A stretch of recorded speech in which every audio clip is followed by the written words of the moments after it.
Buenas noches, le doy la más cordial bienvenida a este programa de Reto 2024. En esta ocasión, en la mesa de análisis correspondiente a la agenda nacional.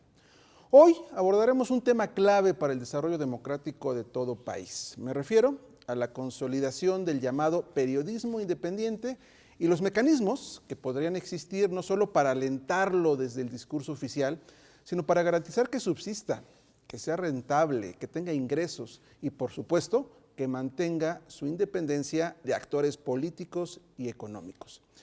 ¿Esto por qué? Porque hay que recordar que el pasado 30 y 31 de agosto, en Palacio Nacional, a instancias del presidente Andrés Manuel López Obrador, se realizó un denominado Encuentro Continental de Comunicadores Independientes, donde se reiteró, entre otras cuestiones, la importancia del periodismo independiente, pero también quedó en agenda cómo rediseñar esos mecanismos de financiamiento que me parece son clave. De esto hablaremos hoy. Y para avanzar en este análisis, hoy nos acompañan dos invitados, dos expertos en el tema, dos periodistas.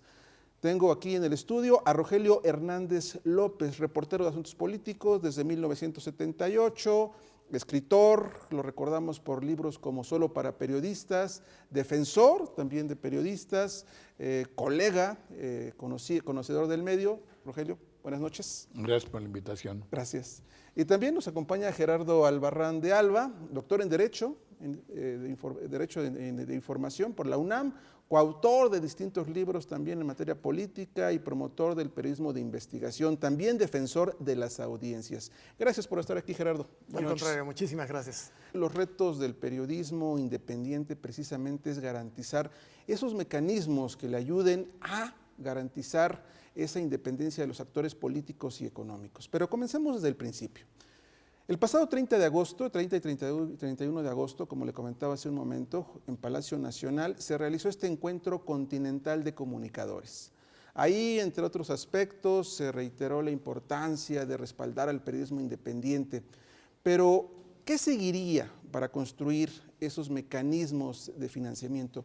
¿Cómo caminar precisamente de esa parte del discurso oficial a esa parte donde estaríamos aterrizando en mecanismos, en métodos para lograr eso, Rogelio? Te trato de responder. Yo me metí casi de contrabando las últimas hora y media, 2 horas de que terminara el encuentro, por curiosidad reporteril. Yo quería saber quiénes estaban, verlos a los ojos, ver qué representaban, qué significaban, si en realidad era periodismo independiente, lo que estaba y no.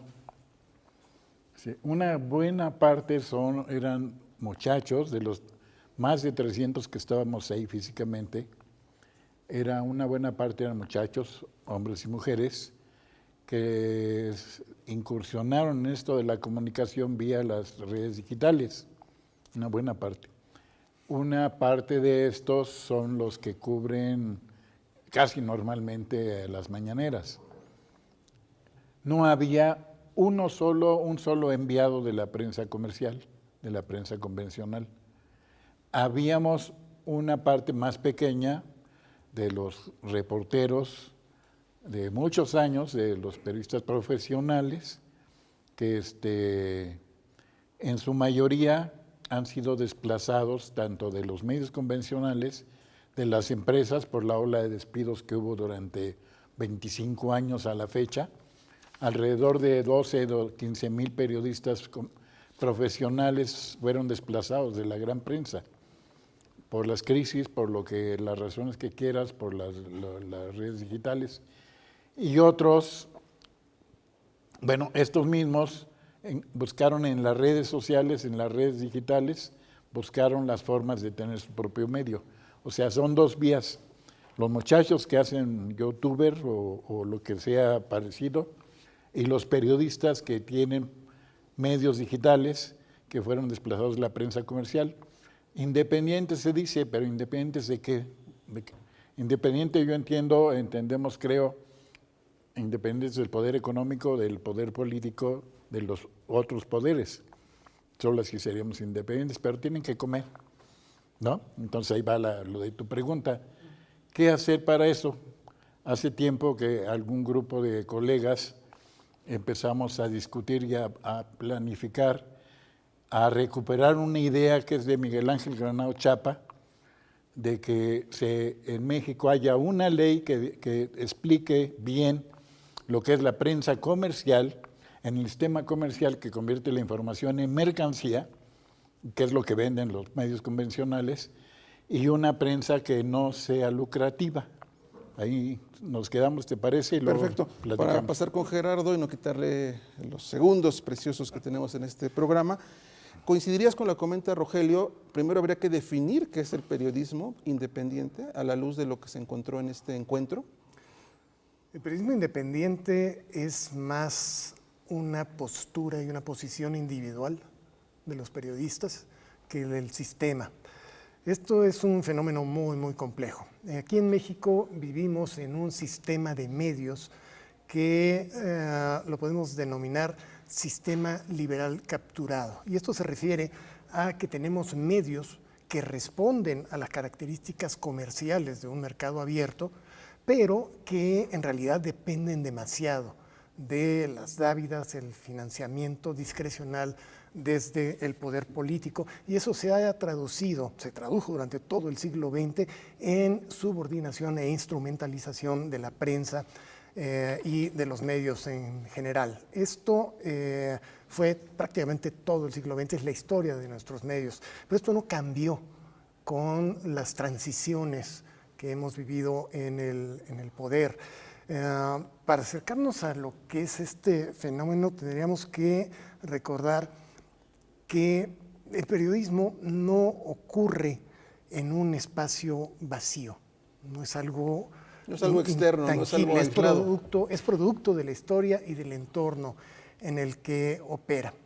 Un poco retomando lo que dice Rogelio, también ya viene de hace 20 años por lo menos, cada vez encontramos a medios mucho más abiertos al periodismo que podríamos llamar profesional. Hay un cambio generacional de valores periodísticos que viene desde los 90s hacia acá y que se ha traducido en la creación de medios locales que rompen con este esquema de dependencia gubernamental. Son medios que han ido explorando formas de financiamiento alternativo a través de fundaciones, a través de la generación de productos, a través de relaciones con sus propias comunidades, pero ya tienen como objetivo central, y ahí es donde yo haría la distinción fundamental entre estos medios comerciales y esta propuesta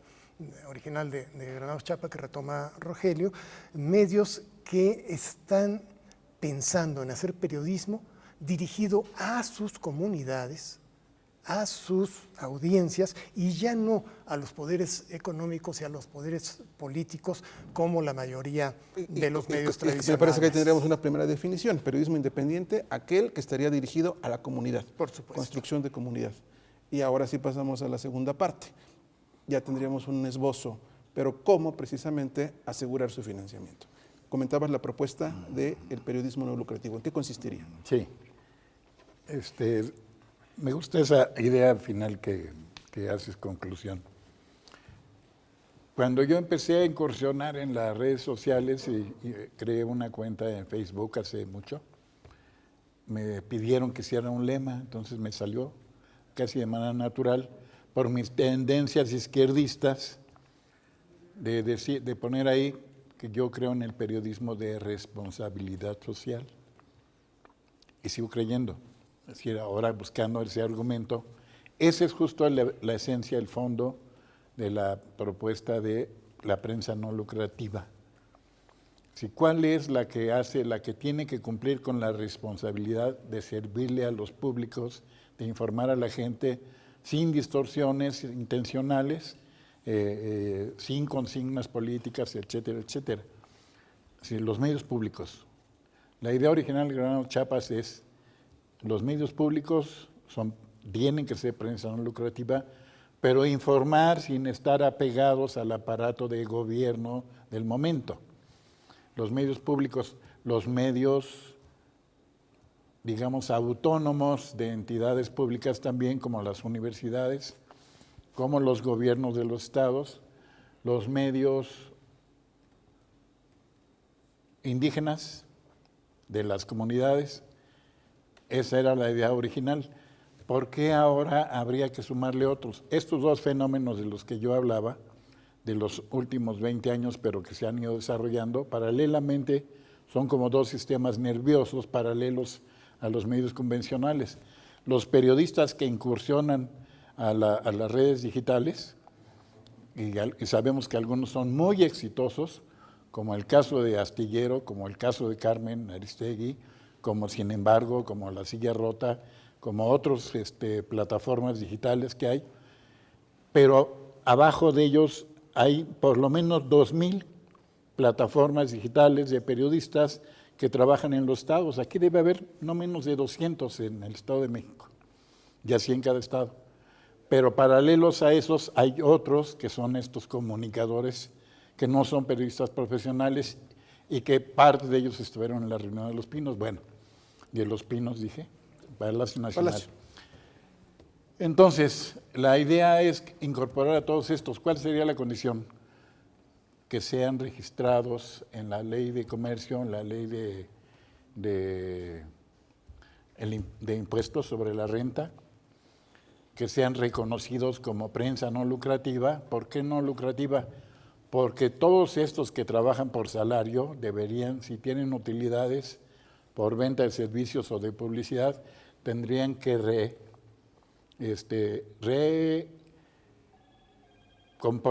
recomponer sus plataformas, comprar equipos, capacitar a su gente y las utilidades, ¿cómo se dice?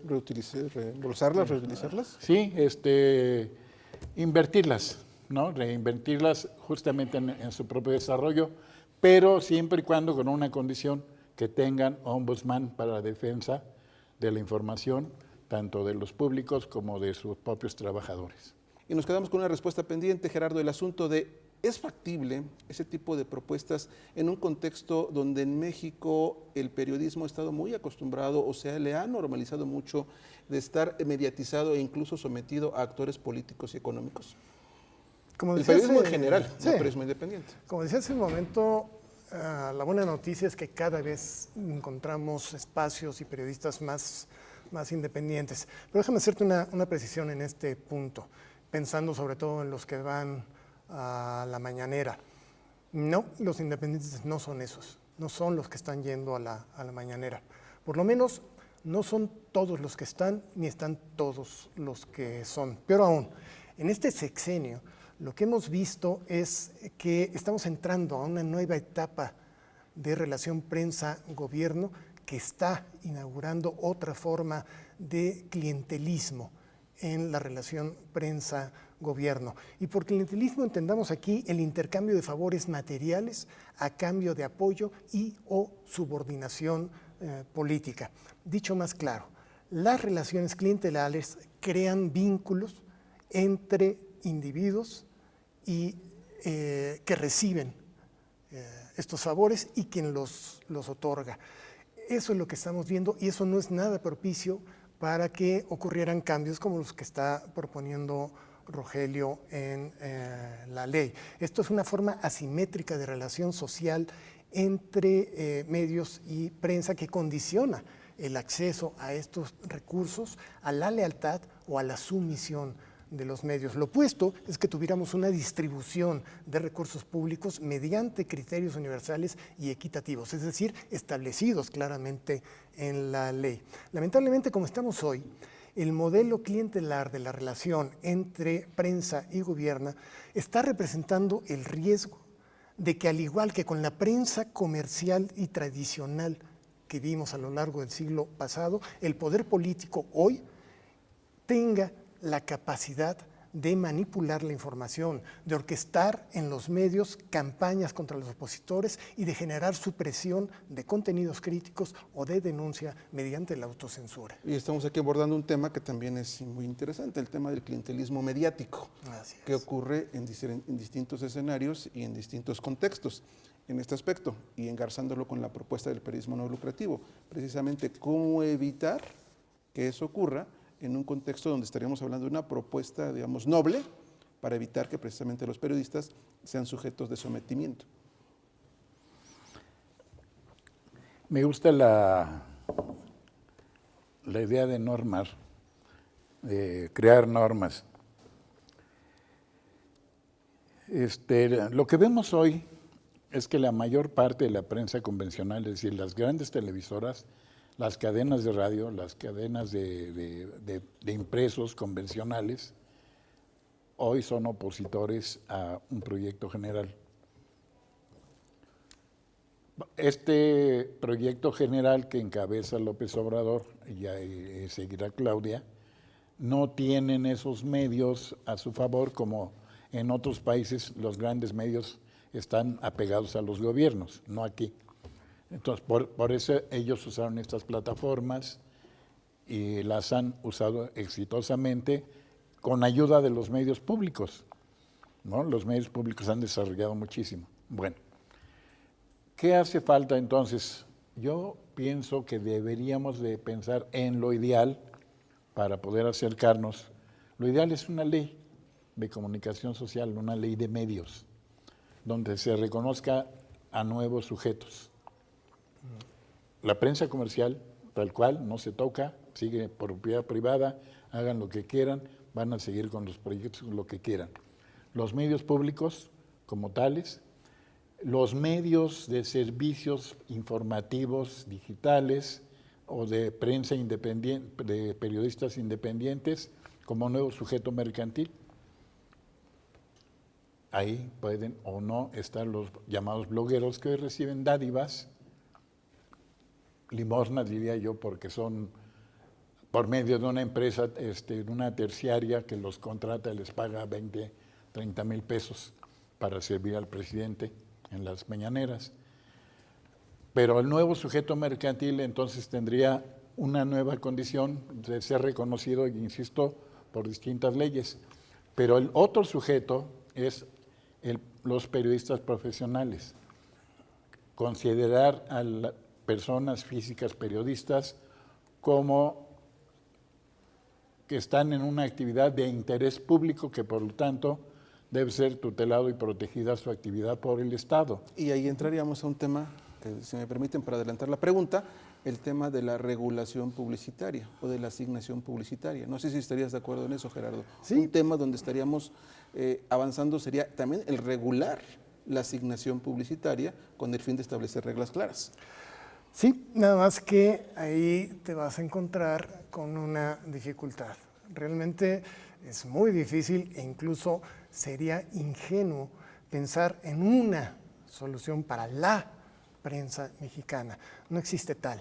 La prensa de México no es una, son varias, son muchas y van a lugares distintos e incluso a veces en sentidos encontrados.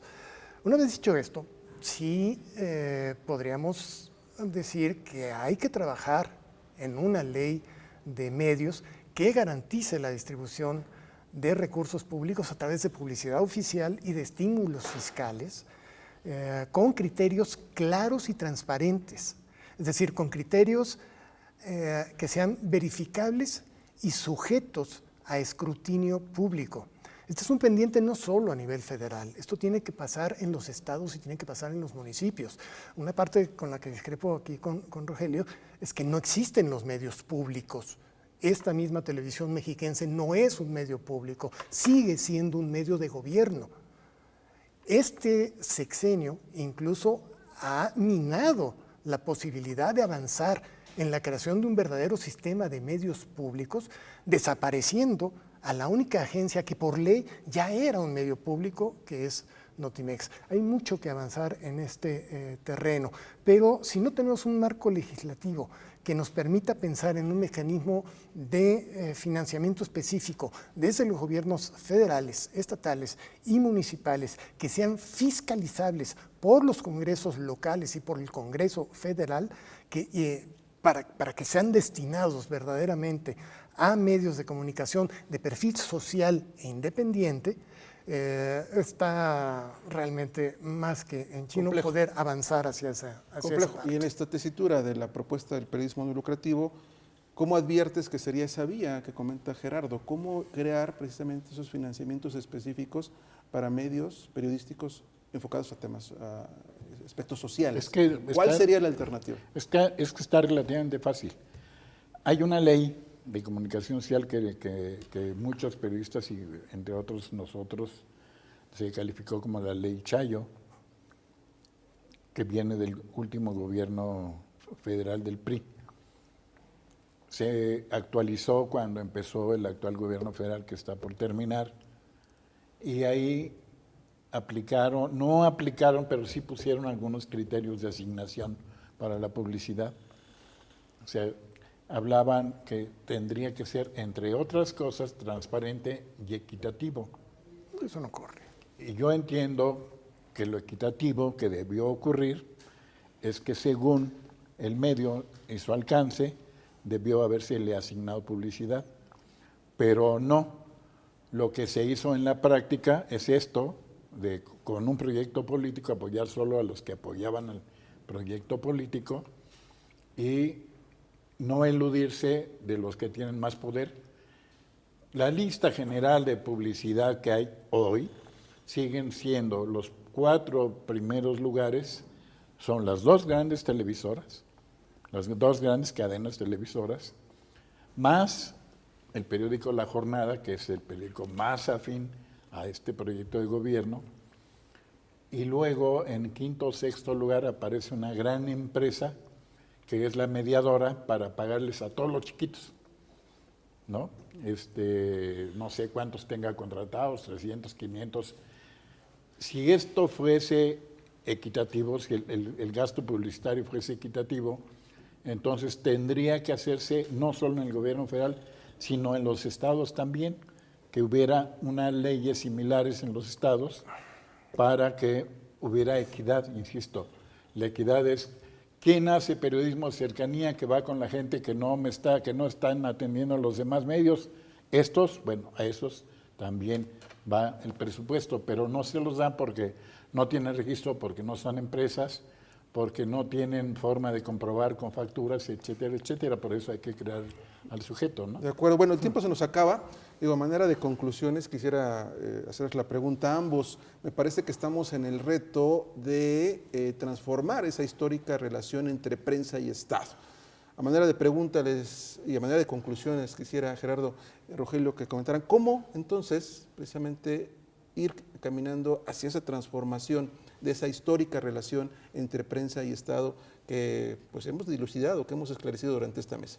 Tiene que cambiar la forma en la que nos concebimos los medios, los periodistas y la forma en la que el gobierno los mira. Ahorita estamos en un punto bien interesante de polarización, pero esta polarización no está en la sociedad. Es una polarización que se da entre los poderes políticos y económicos, ¿sí? Y que está tomando como escenario de disputa a los medios. Pero esta polarización no está en la sociedad. ¿Sí? Simplemente reflejamos en los medios la disputa que se da entre poder político y poder económico. Y esto es un riesgo. Es un riesgo porque podemos encontrar que en el próximo sexenio, en los próximos 6 años, veamos a una derecha mediática patrocinada, ¿sí?, por empresarios y por grupos políticos de oposición para generar una oposición mediática a este gobierno. Pero también se corre el riesgo de que en la próxima administración, la presidencia de Claudia Sheinbaum y Morena, alienten la proliferación de medios supuestamente alternativos que en realidad sean meros propagadores de propaganda gubernamental para contrarrestar este sistema mediático. Yo estoy convencido de que para que sociedad civil, medios y gobiernos funcionemos democráticamente, debemos abrazar todos la idea de un periodismo independiente que es necesario para un sano desarrollo democrático del país. La independencia de los medios y de todos, me refiero de todos, no solo estos supuestos independientes, sino incluso los medios comerciales, no son nada imposible, pero sí es condición indispensable de salud democrática, de libertades plenas y de justicia social en este país. Sin eso no va a haber. Gracias. Olvidé decirles que era un minuto para las conclusiones. Sí, me di cuenta. No, ya me conclusiones, tocaba a mí Rogelio. pasarme. Mira, una muy general. Yo sí creo que en este país está ocurriendo una gran transición democrática, en donde hay muchas zonas en caos, muchas. Por ejemplo, el Poder Judicial, punto. En los medios también, en el régimen político que tenemos, también hay una transición en la relación prensa-gobierno. Y va a ser una temporada grande de caos en esto. Y yo creo que algunos tenemos que seguir impulsando esto del reconocimiento, donde se hace buen periodismo y dónde se puede impulsar ese periodismo, sin necesidad de entregarnos al caos. De acuerdo, pues creo que la mesa ha sido bastante fructífera en cuanto a cómo precisamente transformar esa relación histórica entre prensa y Estado. Queda claro que en México estamos viviendo una coyuntura muy especial y uno de los retos, como comentaban aquí hace un momento, es precisamente generar las condiciones para que se genere un periodismo independiente. Primero tenemos que tener claro qué es ese periodismo independiente, cercano a la comunidad, cercano a la sociedad y que sobre todo nos establezca parámetros más claros para avanzar hacia un desarrollo democrático. Le agradezco mucho que nos haya acompañado esta noche aquí en Reto 2024. Buenas noches.